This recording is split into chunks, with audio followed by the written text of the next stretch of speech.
Hello friends, myself Paresh Patel and today we are going to start a new series of lectures जिसमें हम dielectric materials के बारे में, capacitor के बारे में, कैपेसिटेंस के बारे में जानने वाले हैं।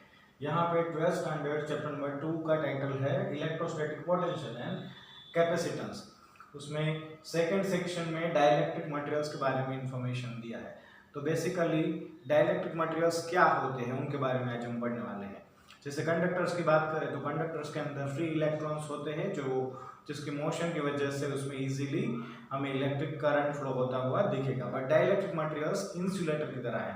जैसे इंसुलेटर में फ्री इलेक्ट्रॉन्स नहीं होते, बट जब ऐसे मटेरियल्स को हम एक्सटर्नल फील्ड में, यहाँ पे आप देख सकते हो एक कोई पर्टिकुलर डाइलेक्ट्रिक मटेरियल है, उनको एक्सटर्नल फील्ड में रखा गया है।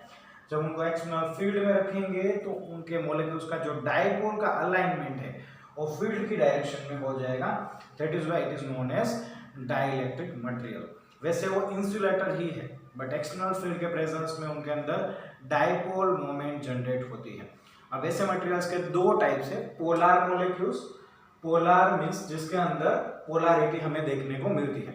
फॉर एग्जांपल उसमें मॉलिक्यूल्स के अंदर positive charge and negative charge दोनों सेपरेट आउट हो जाएंगे। यहाँ पे आप देख सकते हो कि पॉजिटिव एंड नेगेटिव चार्जेस दोनों सेपरेट आउट हो जाएंगे, स्प्लिट आउट हो जाएंगे, नॉट 100% सेपरेट, बट यहाँ पे उनके बीच में थोड़ा सेपरेशन रहेगा। That is why it is known as polar molecules.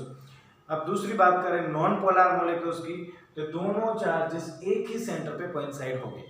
अब ऐसे मटेरियल्स को जब हम एक्सटर्नल फील्ड में रखेंगे तब उनका पोलराइजेशन हमें देखने को मिलेगा। पोलराइजेशन क्या है? Polarization is nothing but in the presence of external electric field, dipole का पर्टिकुलर फील्ड की डायरेक्शन में अलाइनमेंट होना।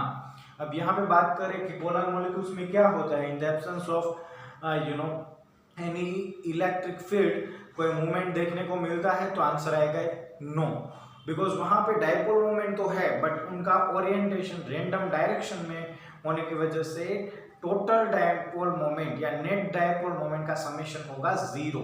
इसीलिए पोलर मॉलिक्यूल्स में भी रिजल्टेंट डायपोल मोमेंट हमें नहीं मिलने वाला। जबकि नॉन पोलर की बात करें तो सेम कंडीशन वहां पे भी है।